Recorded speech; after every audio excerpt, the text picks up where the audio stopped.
राष्ट्रपती द्रौपदी मुर्मू यांच्या हस्ते राष्ट्रीय जल पुरस्कार 2024 प्रदान करण्यात आला। नवी दिल्ली इथं आज झालेल्या या सोहळ्यात महाराष्ट्राला सर्वोत्कृष्ट राज्य विभागात प्रथम पुरस्काराने गौरवण्यात आले।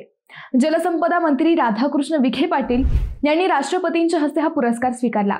या विभागात गुजरातला द्वितीय तर हरियाणाला तृतीय पुरस्काराने सन्मानित करण्यात आलं।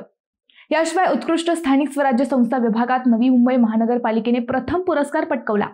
ही बातमी महाराष्ट्रवासियांसाठी अभिमानाची होतीच, परंतु या बातमीत अजून एक बातमी होती विखेंच्या सन्मानाची। राष्ट्रपतींच्या हस्ते सन्मान होण्याची विखेंच्या घराण्यातली 3 पिढ्यांची ही सलगीची वेळ होती। आता हा पुरस्कार काय होता, तो का दिला गेला, विखेंचं कौतुक का झालं, हेच आपण या व्हिडिओतून पाहणार आहोत। नमस्कार, मी अद्वैता आणि आपण पाहत आहात अहिल्यानगर लाईव्ह 24, नगरी राजकारणाचं परफेक्ट अनालिसिस। जलसंपदा मंत्री राधाकृष्ण विखे पाटील यांचा दिल्लीत सन्मान झाला। केंद्रीय जलशक्ती मंत्रालयाने राज्याच्या जलसंपदा विभागाला 2024 मध्ये केलेल्या कामाबाबत देशभरातून पहिल्या क्रमांकाने सन्मानित केले। स्वतः राष्ट्रपती द्रौपदी मुर्मू यांनी हा सन्मान केल्याने या पुरस्काराचे महत्त्व वाढले। राष्ट्रपतींचे भाषणही गाजले। अमृता इतक्याच मौल्यवान असलेल्या जलसंसाधनाच्या संरक्षण आणि संवर्धनासाठी काम करणाऱ्या सर्वांचं कौतुक करावं तेवढं थोडं आहे, अशी भावना राष्ट्रपती द्रौपदी मुर्मू यांनी व्यक्त केली। भारतीय परंपरेमध्ये जलस्रोतांना पूजनीय मानलं गेलं आहे। माणूस अन्नाशिवाय काही काळ जगू शकेल, मात्र पाण्याशिवाय जगू शकत नाही। त्यामुळे पाण्याच्या संवर्धनासाठी काम करणारे कौतुकास पात्र आहेत, असं राष्ट्रपती म्हणाल्या।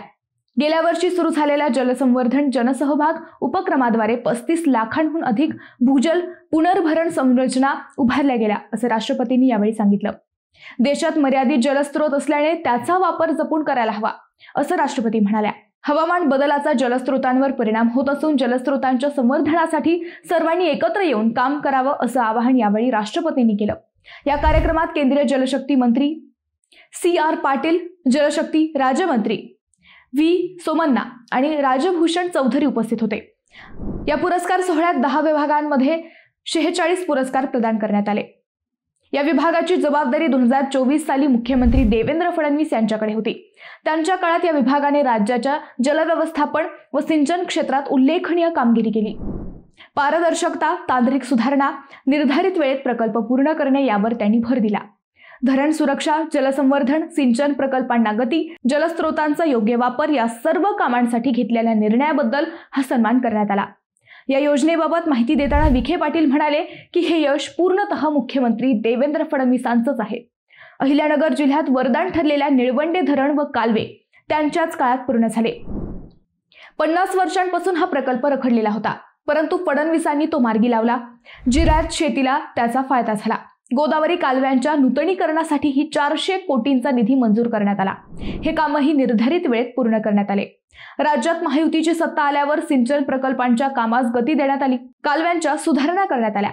पाण्याची जुनी व्यवस्था बदलून नवी व्यवस्था तयार करण्यात आली। राज्य दुष्काळमुक्त करण्यात आलं, त्यामुळेच हा पुरस्कार मिळाला। या पुरस्कारानंतर मंत्री विखेंनी स्वतः मुख्यमंत्री देवेंद्र फडणवीसांची भेट घेऊन हा पुरस्कार त्यांच्याकडे सुपूर्द केला।